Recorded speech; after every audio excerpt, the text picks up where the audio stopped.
us. We've done this a number of times. It turns out quite a few of you are facing the same problems out there, so we're going to sort of give you our take on the legacy voicemail replacement issue. So we're going to talk about a couple of reasons why you're going to want to kind of keep track of this if you have an older voicemail system, and we're going to talk about some options, and we'll give you some nice customer examples along the way as well. This is a part of the business we've been involved in for quite a few years now, and I think we have a pretty good handle on what's going on in this part of the market. Part of the latest flurry of activity is triggered by the Avaya announcement on the older Octel products, the 250 and 350. They've been sort of slowly end-of-lifing them over the last 5 years in terms of, took away the ability to expand them and add new software and limited the maintenance available on them, put them on a best effort maintenance release.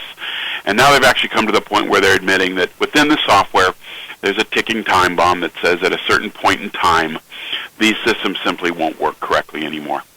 It's amazing how many people, despite all the reasons to move from an Octel, are still holding on to them. They were great systems, they were reliable, very full-featured, and people have certainly done everything they could to get their money's worth. But they have reached a point where it's just time to be looking at a way to kind of move ahead. There's a couple of things to keep in mind, even though this time frame we're looking at here is out a little bit. It really is a ticking time bomb in your enterprise anyway. Unless you've bought a stock of spare parts yourselves, there's every chance in the world that you could have a hard drive failure and simply not be able to get that system back up. And that means not only are you going to have a period of time where you're not answering your calls correctly, but messages that might have been important on those systems will probably be affected as well. It isn't just the Octel systems. There's plenty of systems that are sort of coming up on end of life. The Avaya Modular Messaging is getting very close. The Meridian Mail has already passed that piece. A lot of the versions of Centigrams are out there. So while we'll focus largely on some Octel replacements we've done, this is certainly very appropriate for anyone that has one of the older legacy voicemail systems. As I said, we've been doing this for quite a while. We could have become a legacy voicemail system ourselves, I guess, except we were lucky enough to have started in that era where you could use open systems, and so we've never had to sunset a system. We've been able to bring our system along for 30 years. And we're recognized now in the industry as the best-of-breed solution in a number of market segments: mobility, voice messaging, unified messaging, a lot of those areas. And one of the extra advantages of our system is it was around back in the days when you bought your Octel. So we're the only system on the market that has the full legacy feature set. That's just part of our inheritance from the fact that we've added features to this system for 30 years and never taken any of them out.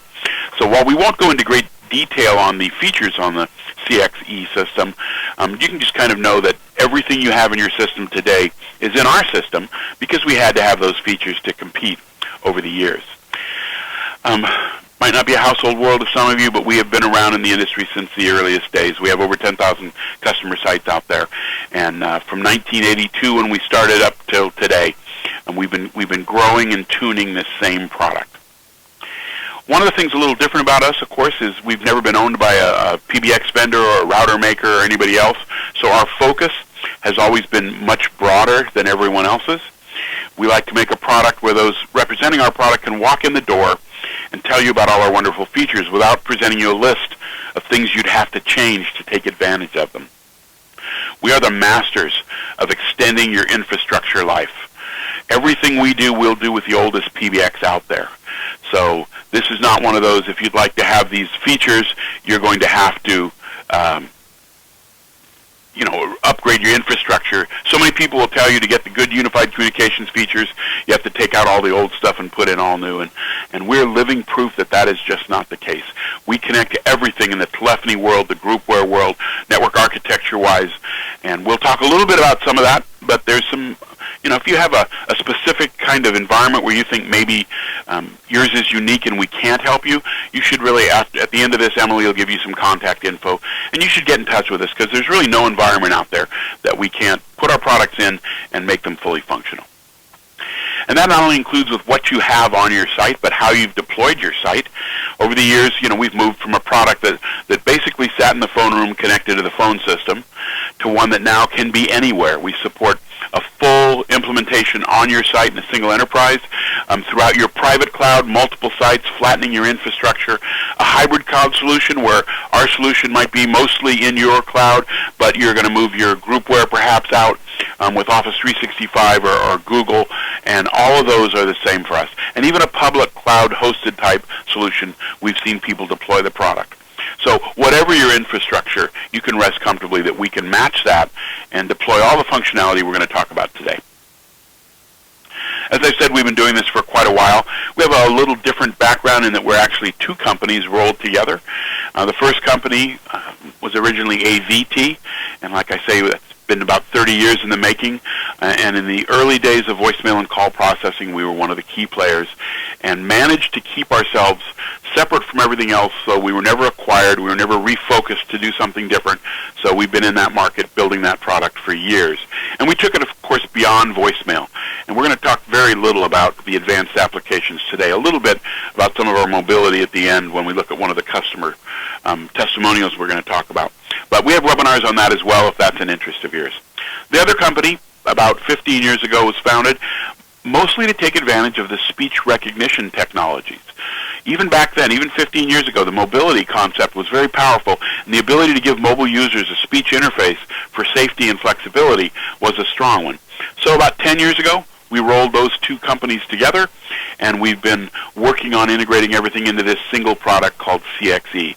And about 10 years ago, as well as it happens, the migration from the older TDM technology to the newer SIP technology in terms of connectivity for our type of solution started. And we were back there then, and we'll talk a bit about that as well, because that's an important part of a legacy migration. Even though it's not necessarily part of the initial legacy migration, it's a consideration. As I've said, we've been out there doing it for quite a while, and we've been recognized by all the big players in various market segments.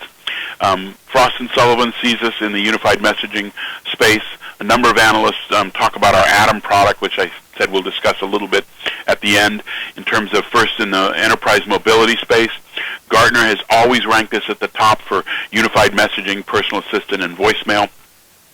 And Confusion actually calls us the most feature-rich unified messaging solution out there. So all that's great, but we really have to talk about our customers. If you really, the proof is in the pudding.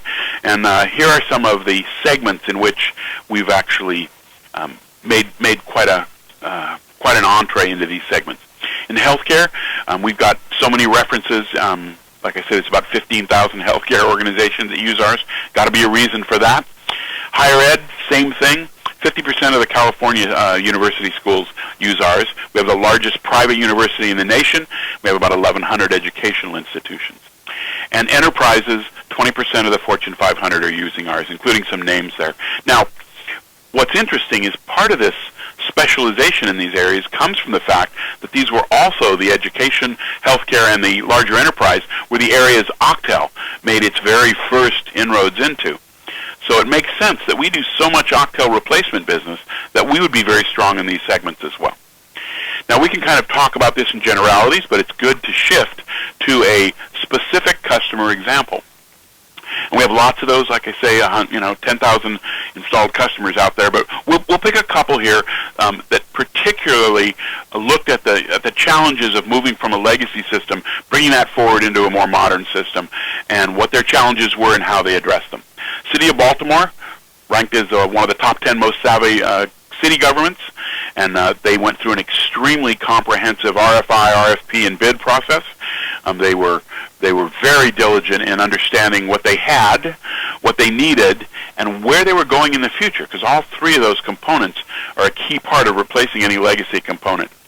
And they're pretty happy with their choice. Obviously, they picked the CXE product, and they're one of our star references because they really felt that they threw the full set of challenges at us, and we were able to respond.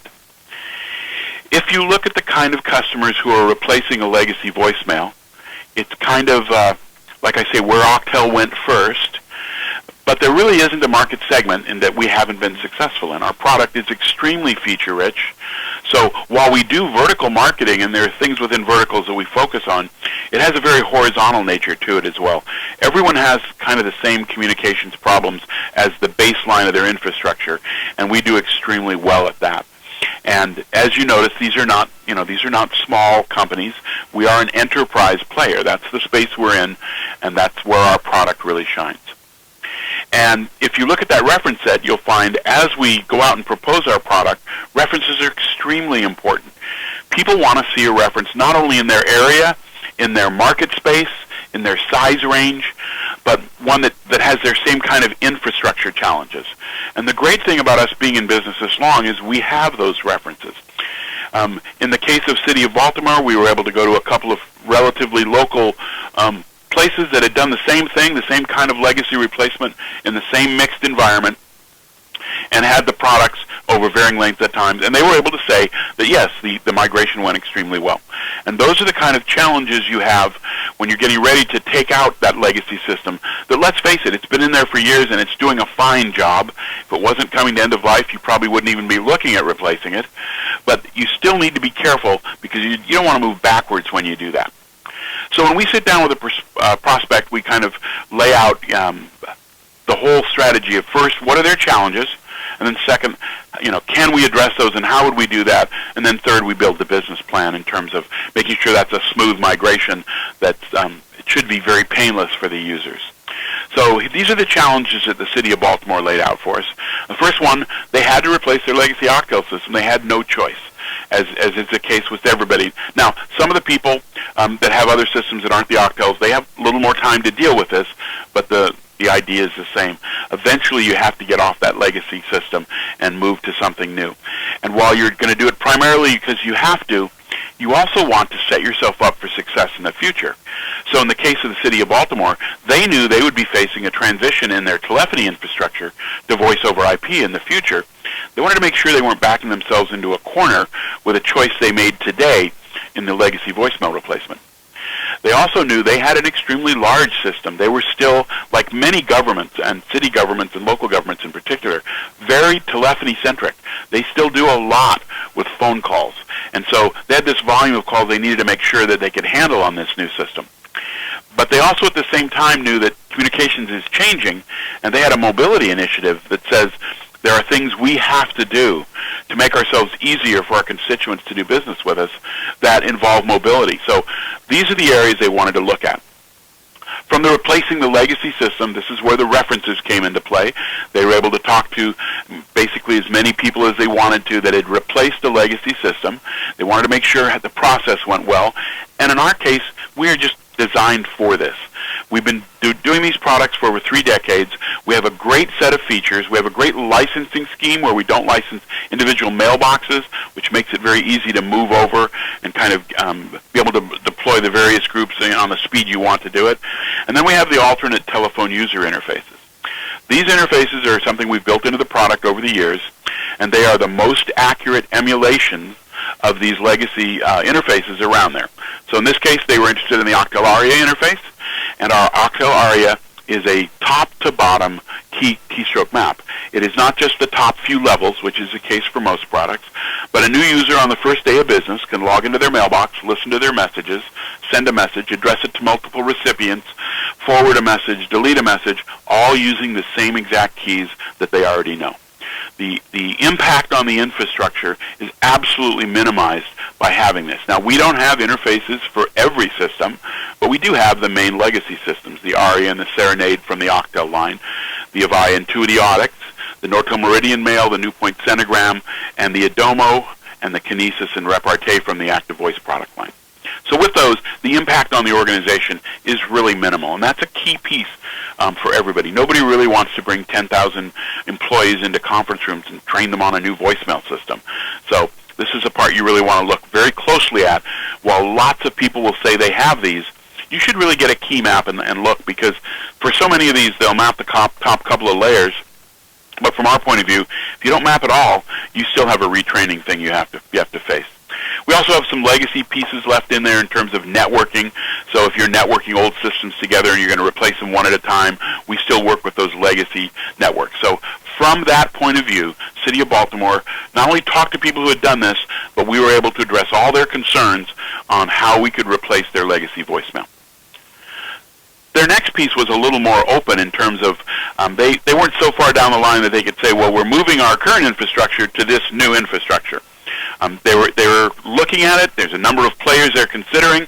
So their concern here was, if we go now and put this system in and it's hooked to our older infrastructure, what guarantee do we have that as we do move forward, we haven't built ourselves into a corner?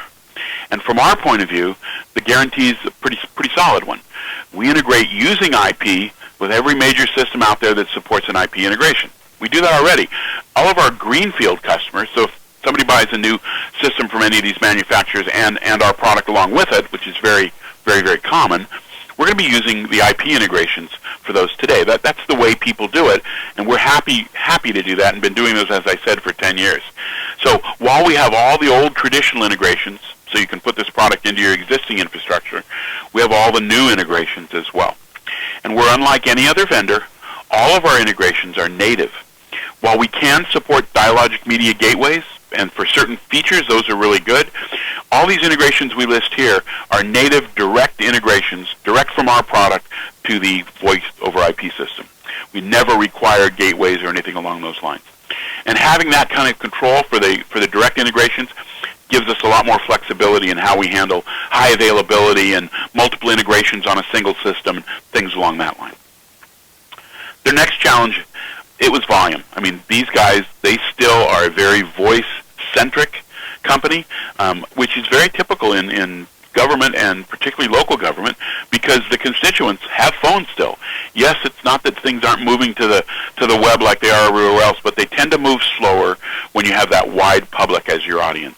So they were concerned about everything that they were doing. It isn't just the number of calls, but all the different things they were doing. They were very, very big users of automated menu systems.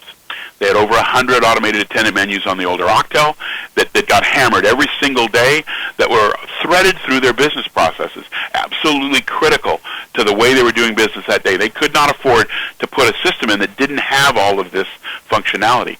And surprisingly, many of the new systems today that were rebuilt from scratch to get to a more modern system as opposed to brought along, like ours was, don't have this legacy capability in their menuing. They don't have all these features, and we have all those. Once again, 30 years of building menus, we've pretty much gotten that down. So they were able to move every one of their menus over, and their business process was really not affected.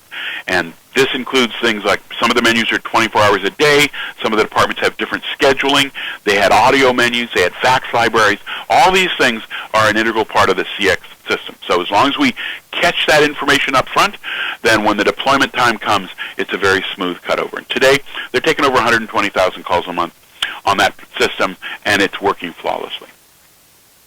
The last piece for them was probably the most difficult challenge in terms of getting a handle on it, because the whole concept of mobility is very flexible today. There's a lot going on, and what they were really concerned with is, as they move forward, they expect government initiatives that will require them to service their public using different devices besides just a call-in telephone. I mean, this is something we've certainly already seen in the enterprise space, and now we're seeing it in the government space. And it's mandated both for costs and to make you easier to do business with, all of those features. So when they looked at our product, they were pretty happy to discover that we had just started winning awards for our mobility package.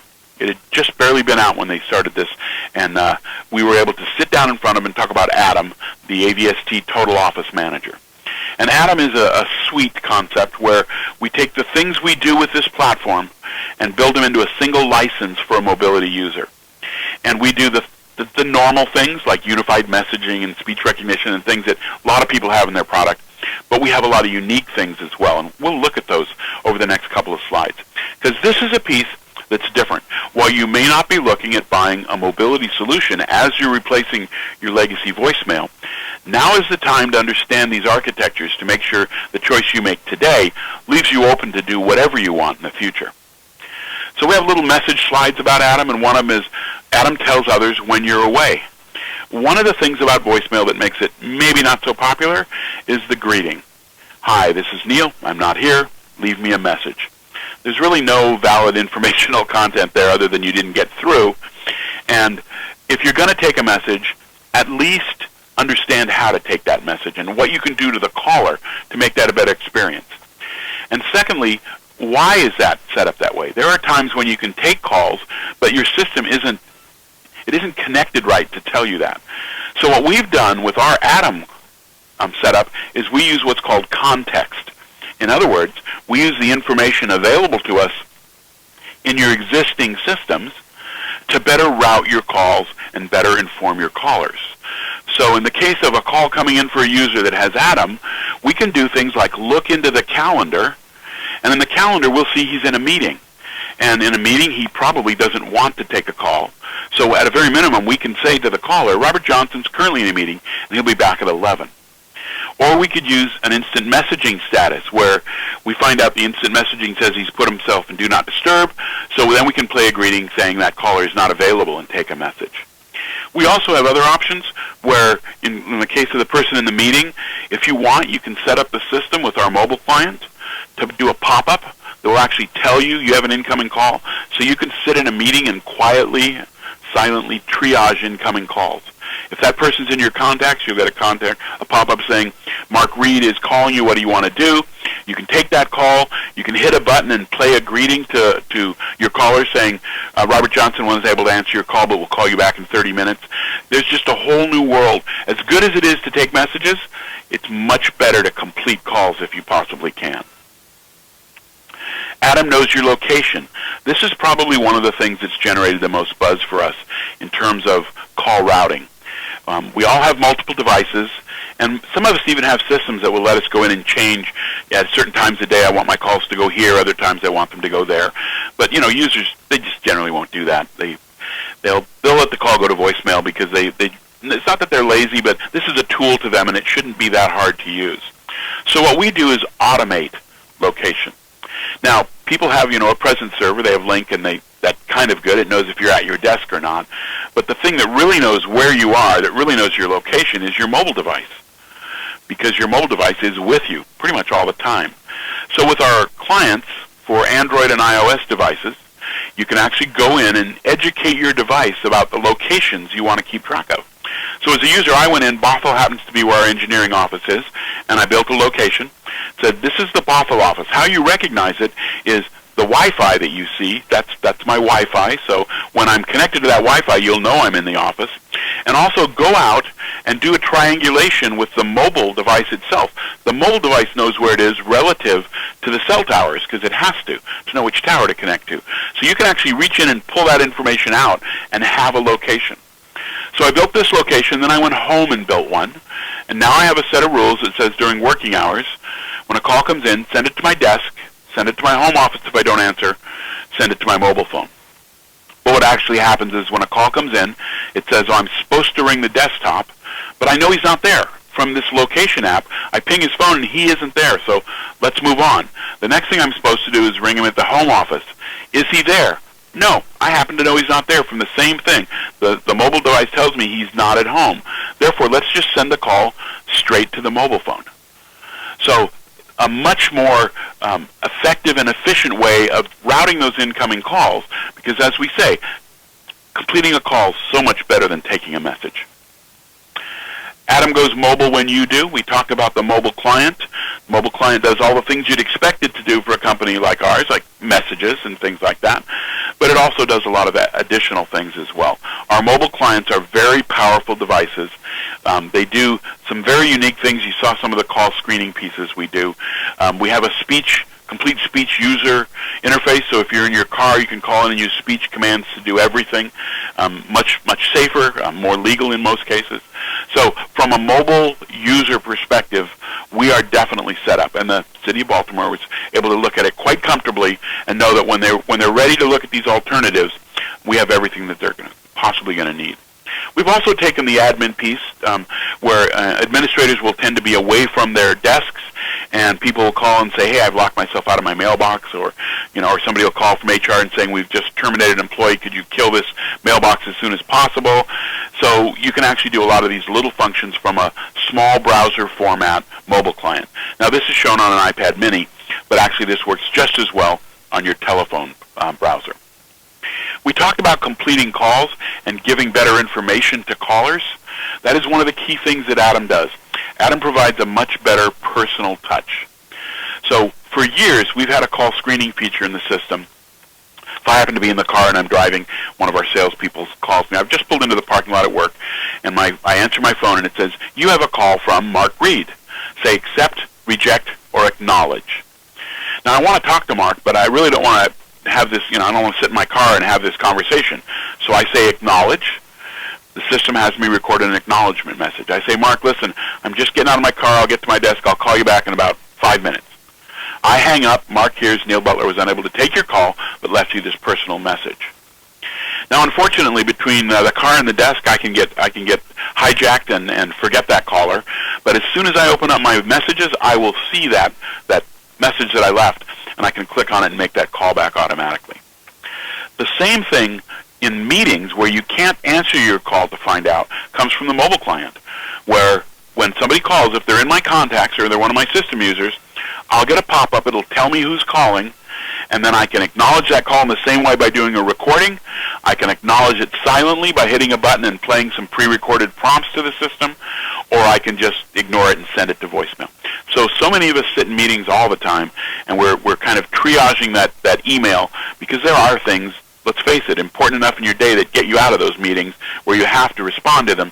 And now you can silently screen your calls in that same fashion. Atom connects to the cloud, and basically, if you look at the environments we deal with today, we certainly have single-site enterprise customers, but we have far more multiple-site customers where the system is distributed on typically what we call a private cloud, their own network, or maybe a hybrid cloud where they are using, let's say, Office 365 or Gmail. The Atom concepts work regardless of how you've deployed this system. It's really all just IP addresses and protocols. So we've made sure to design this system so whatever architecture you're at today or going to, you won't have to suffer from having less functionality. And then at the core of all this is a very solid speech recognition interface. And this is part of what we've been doing for 15 years now. This is not a Generation 1 speech interface. This is a powerful front-end speech automated attendant with disambiguation for multiple names and alias name support, plus a very powerful user interface that lets you do things you just can't do from a DTMF interface, like read your calendar while you're driving into work, or create a new calendar entry over the phone while you're driving. So very powerful at the core speech recognition interface that lets us offer these new features. Atom's been out a little over a year now, and we were able to give enough references, and we did what we needed to so that the people at the City of Baltimore were comfortable as they move forward. Mobility, which is the next initiative on their deck, wasn't going to be any concern to them at all. Now, not any single customer uses everything we have because our system is very flexible. So we're going to throw in just a few more slides here on another customer that had some of the same challenges as at the City of Baltimore, but some other unique challenges. Same thing to start. It was a legacy voicemail replacement. They had the same issue about the alternate telephone user interfaces and the impact and setting themselves up going forward for a VoIP architecture down the road. But they had two other challenges that were not unique but different than the City of Baltimore. At the University of Toronto, they had multiple sites with multiple Octel systems spread across the city. And they had finished flattening their email infrastructure a few years earlier and saw great reductions in cost. The TCO for a single system as opposed to multiple systems was very attractive to them. So they wanted to flatten their voice organization. They were not, however, ready to flatten their telephone systems. Their telephony environment remains the same. It is distributed. But they still wanted to look at, is there a way for their call processing, messaging, and call processing architecture to start consolidating that today? And then they had some challenges with email, having multiple email systems, some for students and some for the staff, and they needed to address both of those. For the centralization piece, fortunately, CX architecture is an ideal product for that because we can distribute a single CXE system across multiple sites. We have some customers with as many as 70 sites consolidated down into a single CXE system. In the case of the University of Toronto, they had a large main site where their main Octel was, and we put a CXE system in there at 144 ports. And then we went out to their two remote sites that each had smaller Octels, but still very busy systems. And we put a few more components from that same CXE system out at those sites connected to the local telephony at each of those sites. And now they had a completely integrated environment. All the users can communicate with all the other users, so everybody basically is set up now on a single call processing and voicemail system, administered from a single client, and it's much, much easier for them to do everything that they wanted. Now, the next step in this architecture, besides having a great amount of high availability with the multiple call server units, is in the kind of environment where you have multiple call servers, if a call server fails, then the other call servers keep on working. And that's why, if you notice, they had at least 2 call servers at both their sites. Even more than that, if the system server fails, you can actually set a pair of system servers up in active-passive mode. So if the active system server fails, the passive server takes over automatically. You don't lose calls in progress or anything. So a fully redundant system with automatic business continuity, and this is unique in the industry. To take it that last step for high availability, we actually could put either the second server or the third server off at a remote site for full geographic redundancy. If you lose your entire main site, you can have enough components of our application at your remote data center to have you up and running fully without the loss of any functionality at all. This is an automatic system that does all the replication automatically. So the failover at the local site's automatic. The failbacks are automatic. This is a great way to deploy a system that's 100% bulletproof. For those people that think their voice infrastructure is critical to their business, we offer more in the way of high availability and redundancy than anyone else does. And for the last piece, for the unified messaging, they had a number of challenges at University of Toronto, as everybody does today.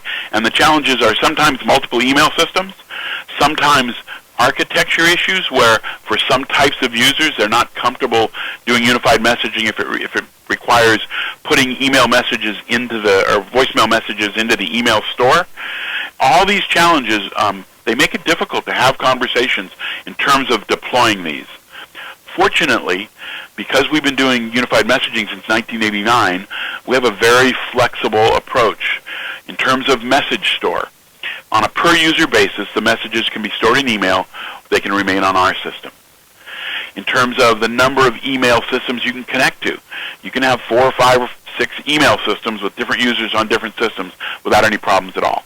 You can move your email into the cloud and still have all the functionality that we offer. We have a secure web client where the messages remain on the CXE server. They can be accessed from our web client, web phone manager. They cannot be forwarded out of the system. You can't use file attachment save. For those security and confidentiality requirements, like HIPAA in the medical space, this is the ideal client. So if you're looking at unified messaging, what you'll find with the CXE product, we have the most flexible solution available. We have all the high-end applications that you could want. I mean, we have the ability to transcribe voicemails into text, and we can read the emails over the telephone. We have localized desktop clients. All of that's there, but the architecture flexibility is really the key piece. So as you look at a replacement system, you're probably not looking at all this functionality. You may be looking at unified messaging. You may be looking at mobility, but at the minimum, you're looking at that voice infrastructure replacement. What we find is people tend to, in the legacy replacement process, they almost all start by people saying, okay, all we're interested is replacing what we have like for like, which we're happy to do. But along the way, we have enough conversations that in most cases, people deploy a little more than what they already have.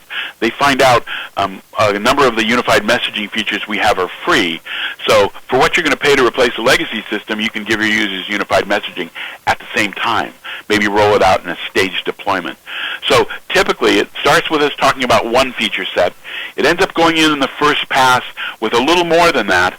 And almost every customer we talk to has another list of things that they realize that we can do on our system. They're not ready to take it full yet, but almost everybody leaves knowing there's other things we can do, like an IVR application. We have native IVR on the system. Click to call for their web portal. There's all sorts of things that go beyond that. So from our point of view, when we start with a legacy replacement, we start out by finding out exactly what your challenges are and then laying out an architecture that will meet those challenges. Somewhere along the way, hopefully, we'll have more conversations about some of the other features, and when you're done, you should feel pretty comfortable. We can do your legacy replacement today, and you're setting yourself up for success for any unified communications opportunities that you want to pursue in the future. And that brings us here. Okay, we do have a couple questions. They're geared more towards contact center, but in light of our roadmap, I thought it'd be good to ask them. Sure. Okay, so the first one is, do you support contact center integration, or did you support contact center integration for the city of Baltimore? So not yet. We have kind of an interesting history in contact center. We're not an ACD system ourselves, and don't intend to be. We certainly can, because of our programming capabilities on the IVR side, we certainly can be a front-end component for things like screen pops and queuing and things along those lines. And those discussions are underway. We also have a new application that's coming out in our next release that's an informal contact center. This is something we're really careful in how we talk about it. We're not going to replace your big ACD system. But a lot of people, they buy an ACD system for 500 agents, and it costs, a pretty penny, because those are very powerful call routing applications. And then as they're deploying it, they have all these little departments with 10 and 15 users that aren't necessarily revenue generators, but they have these same kind of calls coming in for multiple people issues, but the company really doesn't want to pay for the licenses for a real contact center for those people. So we have a pull model contact center application where we can bring calls in and we can ask questions, or get a serial number and find out who's calling and why they're calling. And then we have a client that runs on the agent's screens that show all the calls in queue. And an agent, when they're done with their call, looks up and finds the one that they have the right skills for. So I tend to talk about this as a data help desk, where you have people that work on operating systems, people that work on hardware, people that work on the network, people that work on applications. And today, when you call into those centers, you kind of go into a hunt group and somebody answers and says, "Oh, John, yeah, line 6 is somebody that needs help with Windows." That kind of solution, instead what would happen is you'd call in. Now the agents would look up on the screen and they'd see the next call for Windows, which is what they work on. They'd click a button and take that call. So we do have a lot of things in the contact center, but we're not by default going to be the ACD component, particularly not in any larger enterprise. Great. Okay, the next question, is CXE SIP compatible with Avaya Session Manager? Yes. We have direct SIP connectivity to Communications Manager, and we certainly are compatible with Session Manager. In fact, we expand what Session Manager does. Session Manager routes can only route calls to 2 elements. They can round robin between 2. And as you saw, we may have as many as 20 call servers taking calls. So behind Session Manager, we actually also have our own routing engine that will then be able to use the refer capabilities of Session Manager to round robin those calls among all the different servers that we might have. We have many, many referenceable Session Manager integrations. That's certainly one of the most popular SIP environments out there today. Okay, next question, and we get this question a lot, but they're wondering what type of licensing is required for Atom. Yeah, and we get it a lot because it's not crystal clear. Mm-hmm. A lot of the Atom features we've had, like the unified messaging we've had, and we had a license for that. The mobile client we've had, and there's a license for that called a personal assistant license. So if you have a CXE system today and you have unified messaging licenses for your users and personal assistant licenses, you basically already have Atom. When we started packaging this together, it just made it easier to go to new customers who quite often would want all of this licensing to have a packaged license. So Atom is actually a license that says if you have 100 users and you want them to have a speech interface and you want them to have unified messaging, you want them to have the mobile client with all the context routing, an Atom license turns on all of that. So it's more of a packaged license than it is anything else. Right. Okay, the next question. Can CXE run under VMware? Yes. We are VMware Ready certified, all of our components, and we have, once again, many, many references we can give you. The one caveat I throw out is some of the older legacy integrations, like if somebody had an older Avaya Definity and they weren't SIP capable yet, so we were going to do station set emulation integration or maybe QSIG integration, those require cards in the call server, so you couldn't virtualize that one call server that was supporting that. That being said, that's one of those places that I referred to where a dialogic media gateway could be used instead of cards, and then you could actually virtualize all those components. So we are happy to have an offline conversation with anybody about their particular architecture, But every one of our components has been tested in the VMware lab. Great. Okay, the next question. Will all the old mailboxes on the 7.9 release be transferable to the new platform? Yeah, one of the great things about buying our platform anywhere along that 30 years is we've constantly made it possible to do migrations. Now, the older your software is, the more steps involved in a migration. Fortunately, 7.9 is not that old. So you can migrate from 7.9 to 8.5, Software Update 2, the current version. Everything will move. Every application, every message, every recorded name, everything. The user's interface will be identical. At some point in time, hopefully you'll add some new features to that. But yeah, the migration is fairly painless and completely undetectable by the users, which I think is the important part. Right. And then the last question is just more of a hypothetical question on transferring an extension when you call in, but she's asking, if I'm in a meeting and want callers to reach a live person, can a caller enter a character plus an extension to reach a live person? So one of the features on that pop-up is transfer. When you hit the transfer, your directory will pop up, and you can use that directory to transfer to anybody in your system. You can't manually enter an extension number, but if, like in my case, I transfer things all the time to my other sales engineers. So if a call comes in and it's from a particular account and I'm working it with, let's say, Dick Reddy, who's one of my sales engineers, and we're working this account together, I can't take the call. I'll hit transfer. I'll put the first characters of his name in. It pops up. I hit it, and that call will transfer automatically. You can also use that transfer feature to transfer to a different device. So in the example I gave when I had just pulled into the parking lot, I could also have simply taken the call on my mobile phone and talked on the way into the office, and when I got to my office, hit transfer, device, desk, and then the phone call would have been moved.